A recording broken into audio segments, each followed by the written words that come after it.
Hey everyone, I'm really excited to present to you today the basics of web exploitation.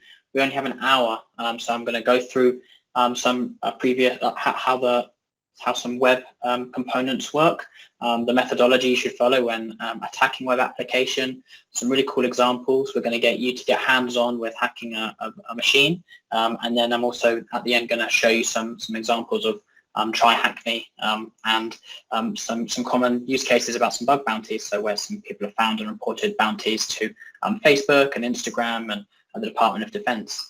So I think, first off, who am I? Like, who's this person speaking at you? I'm the co-founder of TryHackMe. So if you didn't know, TryHackMe is an online platform for learning cybersecurity all through the browser. So we have over 900,000 people signed up learning cybersecurity, all the way from complete juniors, complete beginners who have no technical experience, all the way to people who are actually in the field. So people from like Cisco and Facebook all use TryHackMe to upskill to defend their organization against attackers. So what is the objective of this session? Like, what's the point? The idea of this is I really want to focus on giving you the understanding and the approach to take when attacking and enumerating a web application, so you can use that in the CTF coming up in a few weeks' time. So the first really important thing about attacking anything is before you attack something, it's really important you know how to defend it. So in the past, there are so many security tools available online, and the last thing that TryHackMe wants to promote or that you should be doing is finding a security tool online, sort of firing at a domain and hoping for the best. It's really important that you understand how something works.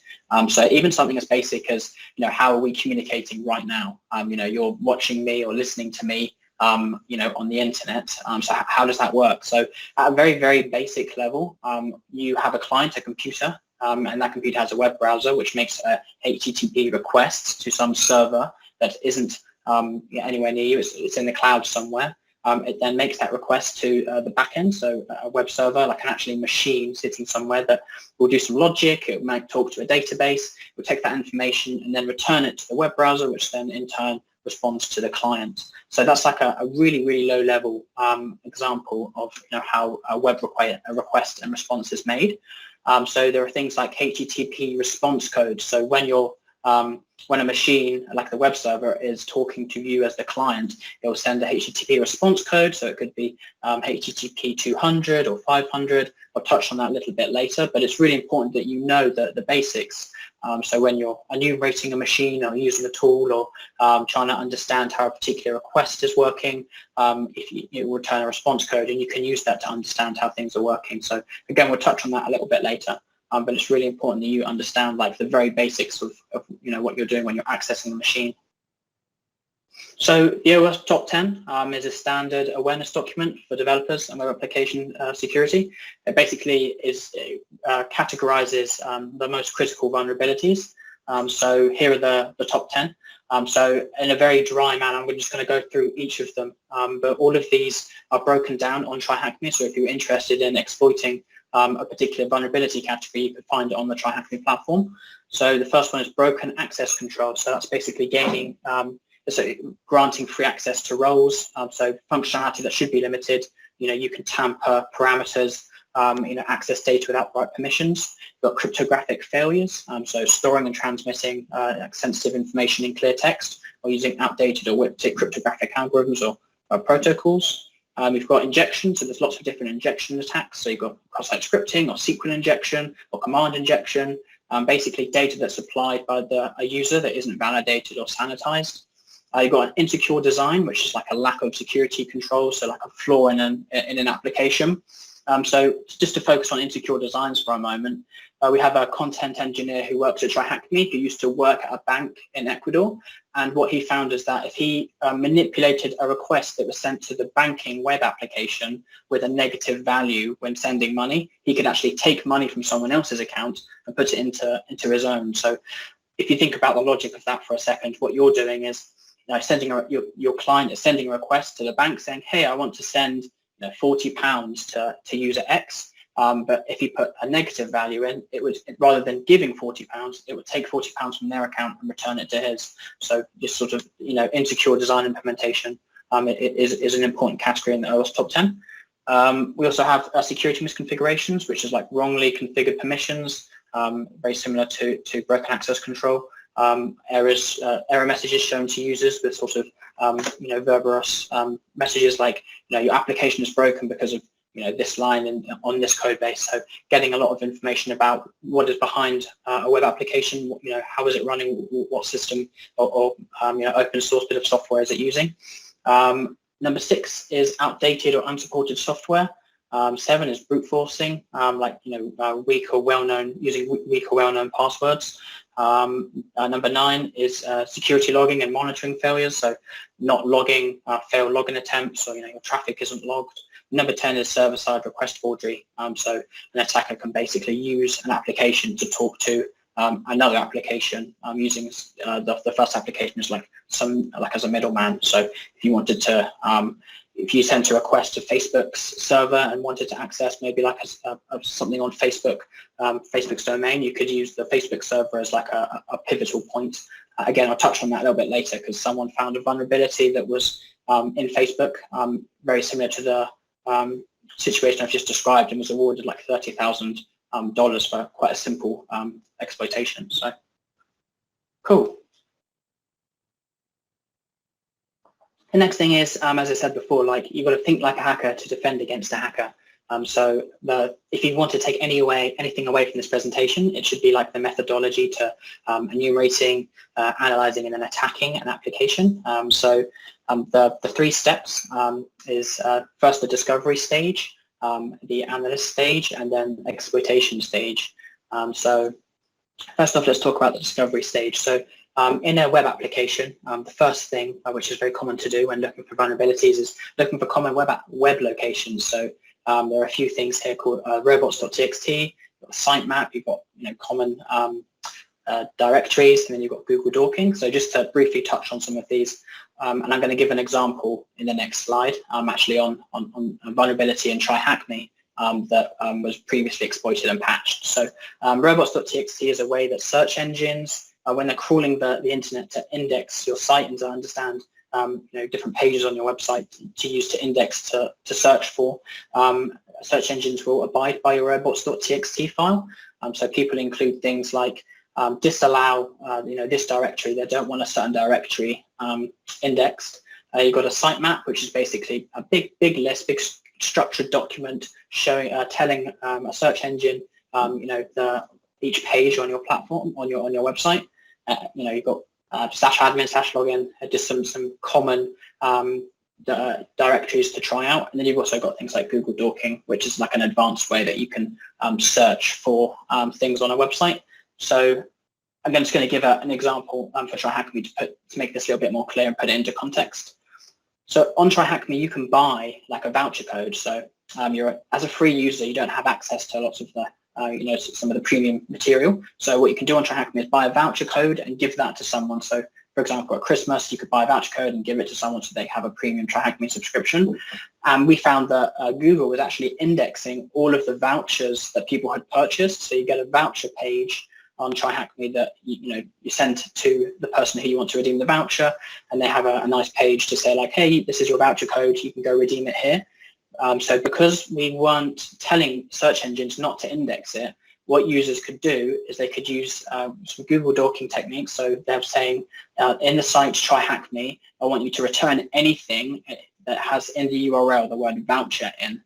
So by a user being able to do this, they could see thousands and thousands of vouchers and were able to redeem a voucher that they hadn't actually purchased. So what TryHackMe had to do is go to our robots.txt file, put in vouchers, and disallow anything from voucher stats so that none of that would be indexed. So if I just go to tryhackme.com, and go robots.txt, you can see that we're disallowing voucher stats, anything from this URL. So this is a really great way to start off enumerating an application. So, is there anything in robots.txt that, could give me an idea of where I can start, prodding or further enumerating? I'm going to show you momentarily how Angry Birds do it and how you can find the login details for the Angry Birds websites, WordPress, CMS. So yeah, this is like a simple thing to fix from a programming side, but from an attacker's perspective, what they could have done is redeemed every single voucher that people have purchased on TryHackMe or used that to resell. So it was an interesting vulnerability on TryHackMe, relatively simple, but something that's seen quite commonly, exposing or not indexing, using Google Docs to find like hidden pages, alternatively using the robots.txt file to understand where sort of pages that shouldn't be indexed are. So scanning. So there are lots of tools. I won't demonstrate and go through each of these, but you've got things like Dirbuster to try and find potential directories on a website. You can do things like using nmap to enumerate a machine or machine services or an entire network or a range. You can do things like identifying endpoints in the network tab. So there are a ton of sort of scanning techniques or enumeration techniques that you can do when looking at potential vulnerabilities in an application. And if you remember what I said in the first couple of slides about understanding how an application works, so using a tool like Dirbuster, if you have a list of, let's say, 1 million common directory names, like folder names that you want to go through and see if that website has that directory. If it returns like a 200 response code, a HTTP 200 response code means that it's okay and you've got like a successful return. If it's like a 500 status code, then it's an internal server error. Or if you get a 403 response code, then that page is forbidden. So if you're scanning through millions and millions of different directories and you get a 403, that's something maybe to potentially further enumerate. If it's a 200, then that page has returned something. Cool, and the next thing is analysis. So things like viewing the source code you can get a lot of information about what technologies the site is using. So is it like using something like React? Is it using like some public open source software like WordPress? What JavaScript is included in the page? Is there anything that you can potentially further enumerate and exploit? Are there any links to other pages you can look at? Yeah, there's a ton of things, and I'll give an example in a minute of how we can look on the Angry Birds website, see what CMS they're using, and then potentially look at what plugins or version of the application they're running and see if there's any public exploits for it. Other things you can do is in-depth directory enumeration. So, going back to the first point of understanding like how the application is working, if you maybe pick up on an application running on a weird port, then that might be an opportunity to further enumerate the machine. Are there any other open ports that you could potentially take advantage of? Can you scan like the network range and see if there are any other machines running in the network that you can potentially exploit? But there are tons of things you can do. And then the last thing is software identification. So as I said before, what information can you gather from looking through the source code? Is there another website that's part of the same domain that is running a vulnerable, some vulnerable software? So using the information that you've gathered and identifying different software versions, you can then look at public exploits. There's for example, WordPress or Moodle or Canvas. Is it running like a vulnerable version of those systems? Server enumeration, are there any vulnerable services running? So I'm going to give a very brief example of Angry Birds. WordPress, if you didn't know, is like an open source content management system, and like 455 million sites use it. So if you can imagine, that's a huge number of sites, and if someone finds like a vulnerability in WordPress, to have all of those websites updated to make sure that they've applied the patch to make sure it's not vulnerable anymore, that a huge proportion of them aren't going to update it. So looking through and understanding what WordPress version is running, what plugins it's using, you can then use that to potentially see if there are any public exploits out there. So if I just go to angrybirds.com, and then let's just view the source code. You can do that by right-clicking and clicking View Page Source. This may look quite intimidating at first, but by just taking it sort of chunk by chunk, this is just HTML. You can sort of scroll down and see it's talking about like some metadata, some basic information about the page. If you scroll down, you can see things like WP includes, or if I just search the page for WordPress, you can see that there's they're using a plugin here called Yoast. So by just going through the page source code, you can get a lot of information. So already I know that this is running WordPress. I already know that it's using a plugin that seems to do something for search engine optimization. You can see that there's some JavaScript files here I could potentially look at. There's probably nothing interesting in these ones. There's lots of information you can gather from just basically viewing how the site is built. So let's just take the Yoast plugin here. So this is running version 17.6. So I won't. You could just search, Yoast, WordPress vulnerabilities and see if there are any versions that are potentially vulnerable. But you can see here that the different versions or when these different exploits were published, and then their severity score. So you can potentially go through and see if that is potentially vulnerable to anything else. So you can see here.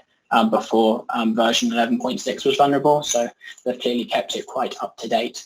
But this is like just one very, very minor example and approach that you can take.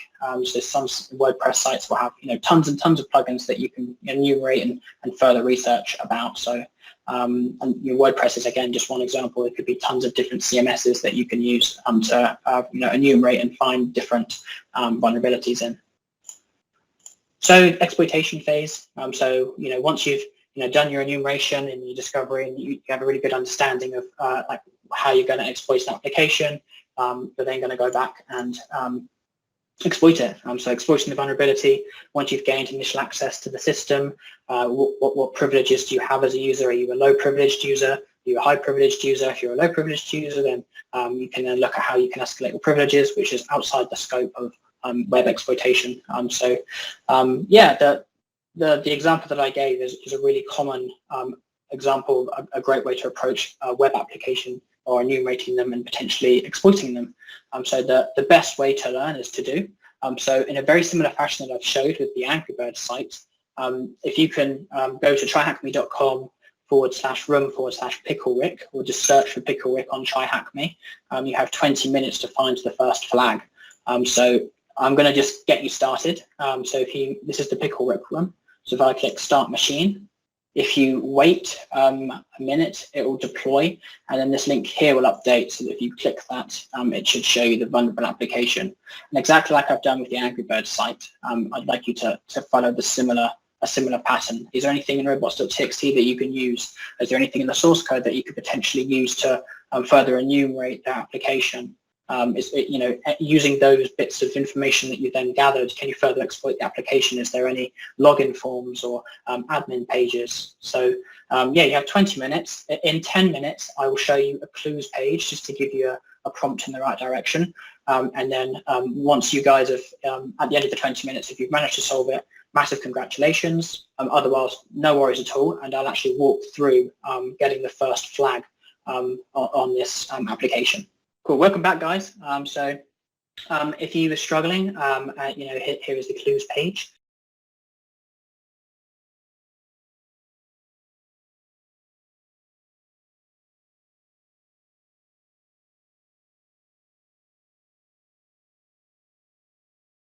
Cool. So let's walk through the application. So let's go back to TryHackMe and go on down the pickle rick. So if I just scroll down here and open that up. This web application is fairly simple. There's no other links that are shown. So if I just potentially view the page source code. So let's have a look. There's not really anything interesting here, but there is a comment here. It says, note to self, remember username. The username is Rick Rules. That's definitely interesting. It's something which I'll note down. So if I just put that in another tab. Okay, so there's nothing else in the source code. There's nothing else. I wonder if, like we did with the Angry Birds scenario, there's anything in the robots file. So robots.txt.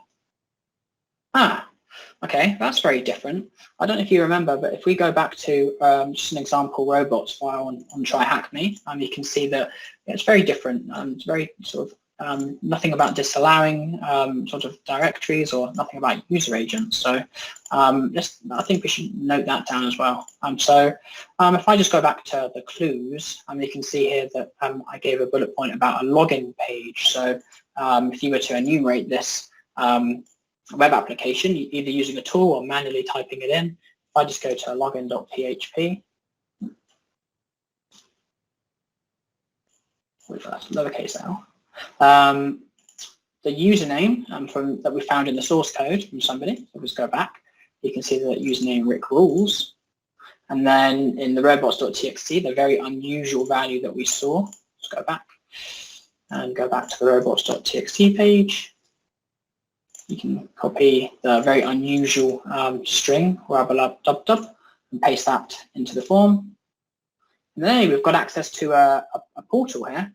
So this is the Rick portal. So this is unusual. So you've got something about commands and potions and creatures, Beth clone notes. Very interesting. But I think this is interesting. Command panel. So going back to the OWASP categories about command injection. I wonder if I type something in, maybe something in Linux, maybe something like ls.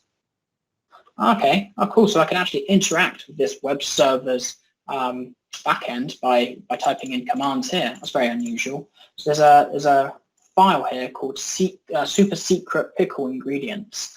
So if you notice on the first question of the task, it's what is the first ingredient that Rick needs. So let's try and use some Linux commands and actually cat this out. Command disabled. That is interesting. So going back to the clues page, there's lots of different Linux commands you could potentially use. So one of them being less, which is a binary that you can use to read the contents of the file one line at a time. So rather than using cat to cat out the file, I just use less. Fantastic. So that is the answer to the first flag, to the first question. So you can see here what is the first ingredient Rick needs. It's a Mr. Meeseeks here.